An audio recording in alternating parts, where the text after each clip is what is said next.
Elara Hayes had no business in the market square that Tuesday. For 2 years, since burying her husband, John, on the hill overlooking their land, her world had shrunk to the size of her homestead. Her trips to town were like a ghost's errands, silent, swift, and strictly for necessities. She moved through the townspeople like smoke, a familiar shadow they'd long stopped trying to grasp. But that day, it wasn't the need for salt or flour that made her pull the wagon to a halt. It was a stillness, a pocket of unnatural quiet in the usual market bustle, and in the center of that quiet stood 3 small figures on a wooden platform. They weren't bound with rope. Not exactly, but rough-spun hoods, the color of dirt, were pulled over their heads. Hiding them from the world, a crudely painted sign was hammered to the post beside them. It read, "Work orphans $5 a head." Elara swung down from her wagon, her worn leather boots making no sound in the thick dust. The crowd parted for her, not out of respect, but out of a sort of weary indifference. The auctioneer, a man whose suspenders fought a losing battle with his belly, gave her a dismissive glance. "Looking for some farm help, ma'am?" "These ones are sturdy, don't talk back, neither." She didn't answer. Her eyes, the color of a winter sky, were fixed on the boys. The tallest one swayed slightly, his knees threatening to give way. The other 2 stood as still as fence posts. The auctioneer grew uneasy under her silent appraisal. $5, he repeated, his voice losing its confident boom. "Sold as is, you understand. No names, no histories, you take 'em. They're yours to handle." Elara reached into the deep pocket of her black coat and pulled out a small, heavy purse. The sound it made was the dull clink of old silver. She counted out $15, 3 silver eagles and a handful of smaller coins, and pressed them into the man's sweaty palm. Her voice, when it finally came, was low and steady, like stones rolling in a creek bed. "Cut them loose." The man stared at the money, then at her, his mouth half open. He mumbled something under his breath about stubborn women. But he took out his pocket knife, one by one. He sliced the twine holding the hoods. The fabric fell away. The oldest boy had eyes the color of chip ice, and a jaw set like granite. He stared straight through the auctioneer. The middle one had a faded bruise blooming on his cheekbone, and he looked at his own feet, as if the answers to the world were written there in the dust. The smallest, who couldn't have been more than 7, lifted his head and looked directly at Elara. He didn't look scared. He looked like he'd been waiting. The ride back to her homestead was a study in silence. The boys sat in the back of the wagon, small and rigid, clutching their knees as the familiar landscape rolled by. Elara didn't offer them a blanket against the evening chill, nor a sip of water from her canteen. She knew better kindness, offered too quickly to a wounded creature, often feels like another kind of trap. Her farm was a stubborn structure, much like herself. The paint had been surrendering to the sun and wind for years, and the fields lay fallow, but the house stood firm. She led them inside. The air still held the faint warmth of her morning fire. Without a word, she moved to the wood stove, her hands finding the flour and the buttermilk out of pure habit. She started stirring batter in a heavy bowl. "Sit," she said. It wasn't a request. They sat at the old pine table, 3 small shadows in the fading light. She watched them as she worked. "What do they call you?" she asked, her back to them. The silence stretched. Then, a voice, barely a whisper, from the smallest boy. "Leo," she nodded, not turning. "And you?" The middle one mumbled to his shoes. "Finn." She waited. The oldest boy was quiet for so long she thought he wouldn't answer. When he did, his voice was a low rasp. "Cole." She spooned the batter onto the hot griddle. It sizzled, the only sound in the room. That night, she didn't lead them to a spare room. She laid out 3 thick wool blankets on the floor by the hearth, the warmest spot in the house. "You'll sleep here," she told them. "The door won't be locked. If you run before morning, I won't come looking." She turned to climb the stairs to her own room, then paused. "But the lantern on the porch will stay lit till sunrise." In the morning, she found them exactly where she'd left them, though none of them looked like they'd truly slept. Cole sat bolt upright, his back to the wall, a sentinel watching the door. Finn was a statue on his back, his hands clenched on his chest, and little Leo was curled into a tight ball, as if trying to make himself disappear. She didn't ask if they were hungry. She set a basin of hot water on a bench. There's soap in the dish and towels in the chest. You'll wash in the barn. Don't come back to the house until you're clean. Cole's icy eyes finally met hers. A challenge flickered there. Why are you doing this? Elara looked at him, at the dirt on his face and the defiance in his posture. Right now, she said, her voice devoid of pity, all I want is for you to be clean. For a moment, he didn't move. Then, he gave a short, stiff nod. He took the stack of folded clothes she'd laid out and walked out the back door toward the barn.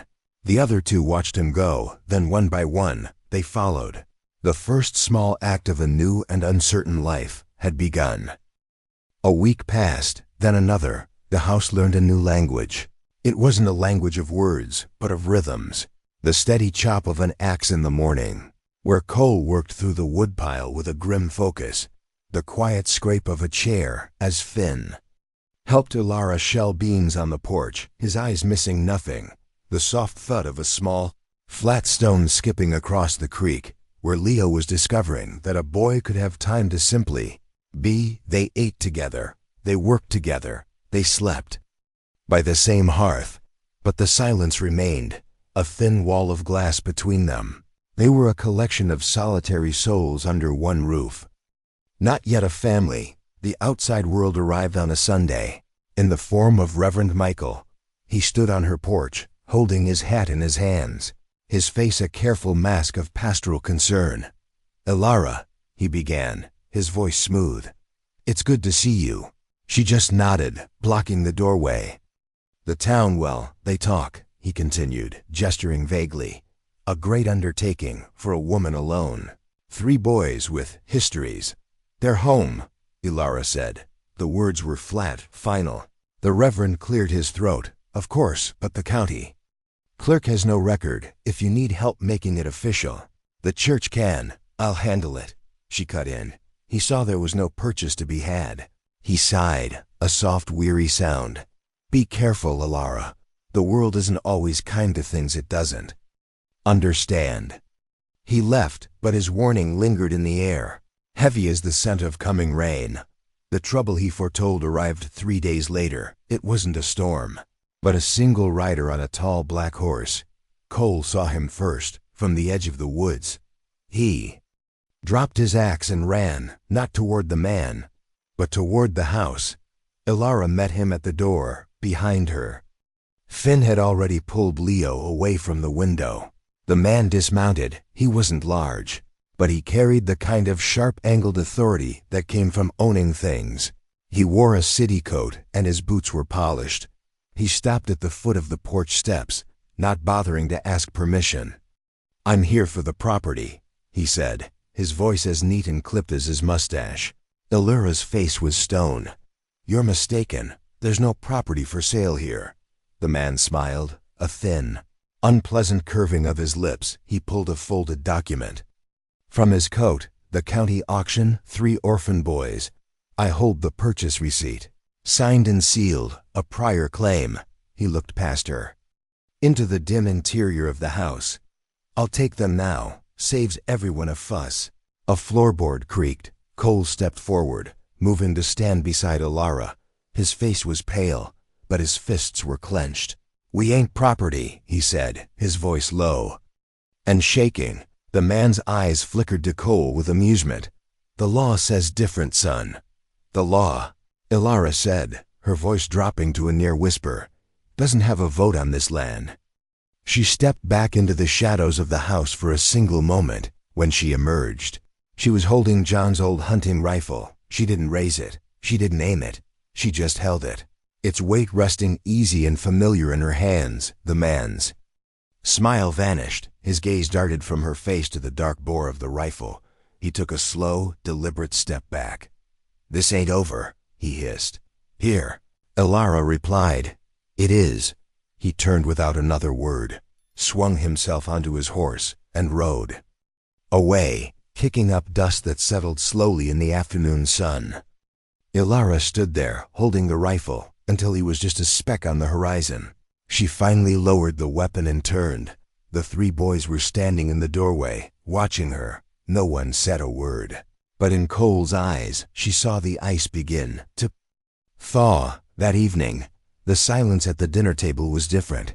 It was no longer a wall, it was a shield, and they were all on the same side of it. The man on the black horse did not return, but his absence became a presence, a silence that listened from the edge of the woods. A week later, Cole found the doe. She was lying by the creek, her neck broken at an unnatural angle. There were no wolf tracks, no sign of a struggle. It was a message left on their doorstep, clean, quiet, and cruel. That evening, Elara looked at the boys. She saw the new hardness in Cole's eyes, the fear that had returned to Finn's face. She looked at Leo, asleep by the fire, and knew that defending the line was no longer enough. You don't wait for wolves to get bolder, you go to the wolves. She studied John's old maps by lamplight. 3 valleys over, there was a town with a federal marshal. A man John had said was honest. It was a 2-day ride. She left at twilight. The air cool and thick with the smell of pine. "Cole," she said, her hand on his shoulder. "You're in charge until I'm back. Keep the doors locked. Keep the lamps low."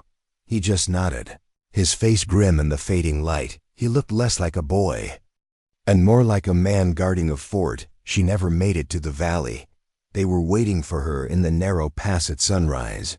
They didn't announce themselves. 4 riders, melting out of the trees, blocking her path. The man in the city coat was with them. She reached for the rifle slung on her saddle, but she was too late. They were on her, dragging her from the horse. A rough hand clamped over her mouth. She fought, not with screams, but with a silent, vicious fury. It took 2 of them to bind her hands. The man smiled down at her. "Now," he said, "we can have a proper talk." Back at the farm, the sun rose at an empty yard. The first day was a long, tense vigil. The second day, the silence in the house grew heavy, suffocating. By the morning of the 3rd day, Cole stood up from the hearth. He was done waiting. He took the small axe from the woodpile. He packed a satchel with dried meat and a skin of water. Finn met him at the door, holding John's old hunting knife. Leo stood behind him, his face pale, clutching a slingshot he'd carved from an oak branch. "We're coming," Finn said. It wasn't a question. They found her horse first, grazing nervously a mile from the pass. And in the dirt, they found a small tortoise-shell comb, Elara's. It lay beside the deep tracks of 4 other horses. The tracks led east, up into the high, empty country where people went when they didn't want to be found. They moved like ghosts through the canyons. They were no longer farm boys. They were hunters. Their prey was the group of men who had taken the only thing that had ever felt like home. They found the cabin at dusk on the 4th day. It was a shack, clinging to the mountainside like a rotten tooth. A thin curl of smoke rose from its chimney. They crept closer. Through a grimy window, they saw her. She was tied to a chair, her face bruised, but her back was ramrod straight. She was not broken. They didn't have a real plan, only a desperate one. They waited for the deep dark. Cole kicked the door in. For a moment, there was chaos. A table overturned, a man shouting in surprise. In that moment, Finn darted in, the hunting knife flashing as he cut the ropes on Elara's wrists. Cole met the first man with the flat of his axe. A solid, sickening thud. A gun fired. The sound deafening in the small room. The bullet splintered the doorframe. The ravine. Elara shouted, her voice hoarse, "Go!" They scrambled out the back, sliding down a steep, shale-covered slope. With shouts and gunfire echoing from the cabin above, they ran, stumbling through the darkness, until they found it. The black mouth of an abandoned silver mine. They plunged into the damp, cold blackness. Minutes later, the footsteps of their pursuers echoed at the entrance. 2 men. They're trapped now.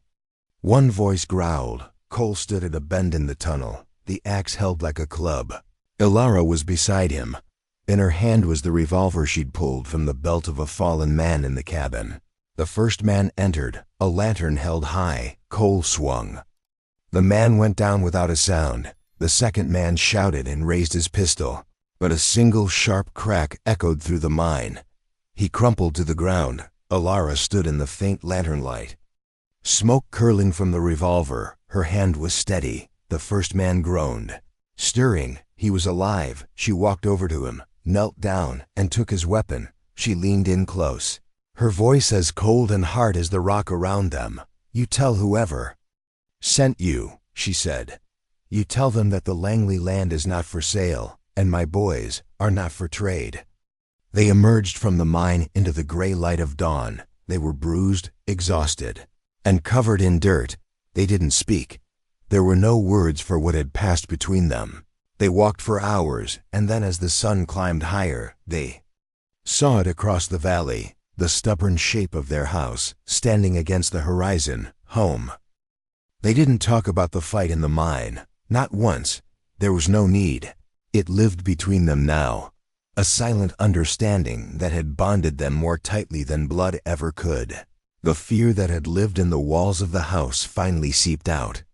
Chased away by the ordinary sounds of life, the autumn winds came, and with them, a quiet rhythm settled over the farm. Cole no longer worked with anger, but with the steady competence of a man building something to last. Finn, who once watched only for danger, now spent hours reading from one of John's old books, his voice soft as he taught Leo the letters. The house was breathing again, and Elara watched them, a feeling blooming in her chest that she had thought long buried. It was not just relief. It was a fierce, quiet pride. Peace, however, is often just a pause between storms. The rider came in the dead of winter, on a horse half dead from exhaustion. He was just a boy himself, no older than Cole. His face streaked with dust and urgency. He swayed in the saddle, holding out a crumpled slip of paper. "For the Hayes woman," he gasped. Elara took it. The handwriting was a desperate scrawl. 3 more, south crossing, headed for the Porter Mill. "Auction. They're selling them like cattle. See." She knew the name, see. A whisper of a man Cole had mentioned once. Someone who worked from the inside of that dark network, trying to save who he could. She folded the paper. Her face gave nothing away, but Cole, standing in the doorway, saw the change in her eyes. "When do we leave?" he asked. It was not a question of if. That question had been answered long ago. "In a dark mine tunnel, at dawn," she said. "I'm going with you," he stated. It was not a request. Finn would stay.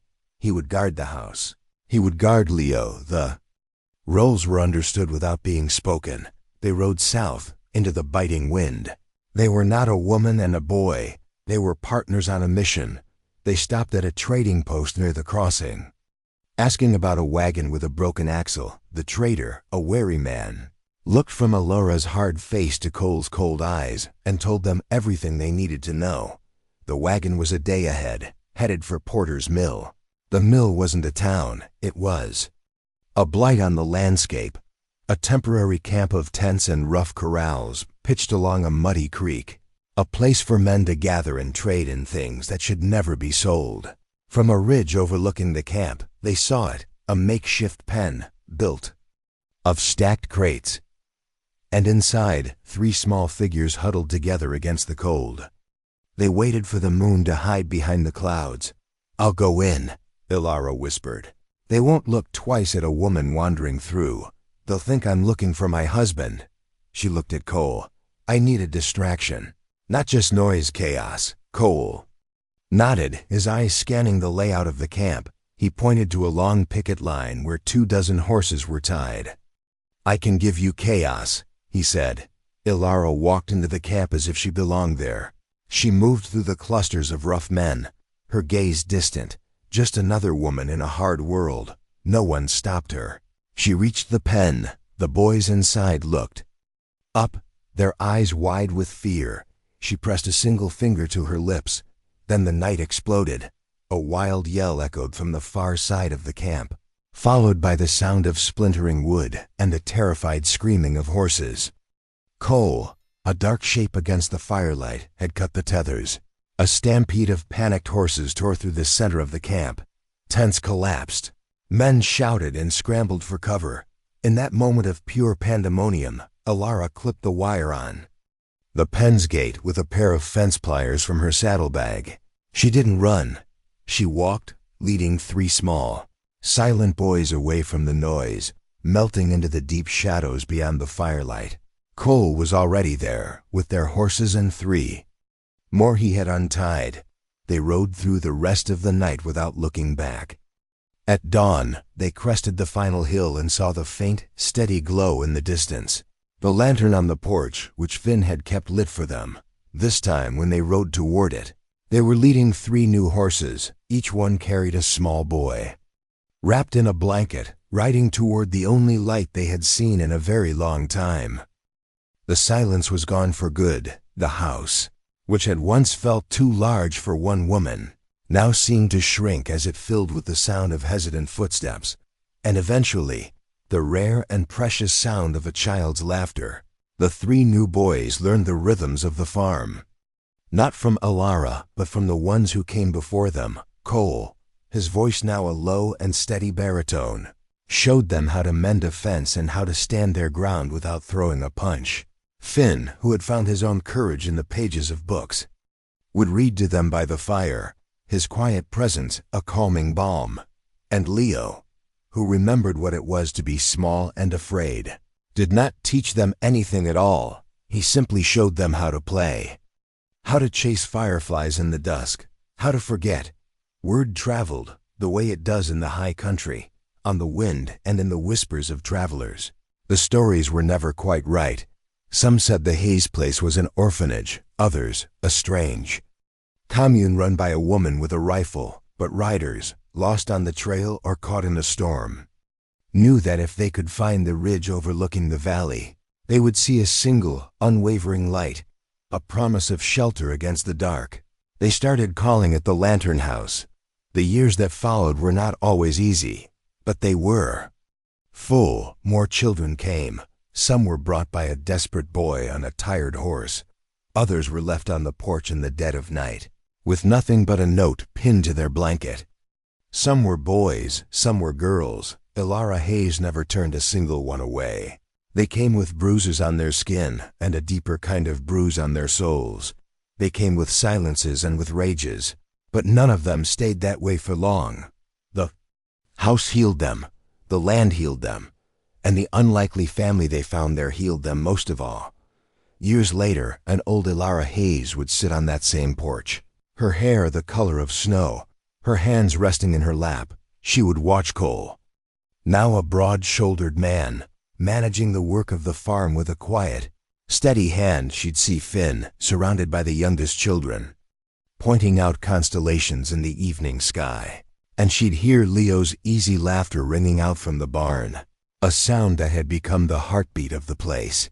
The house that had been empty was now overflowing, the woman who had once needed nothing now had everything that mattered, and every single night, just as the last light of the sun bled from the sky, she would walk to the edge of the porch, she would light the lantern, and she would hang it on its hook to burn brightly through the night, not because anyone was lost anymore, but to remind them all that they were found.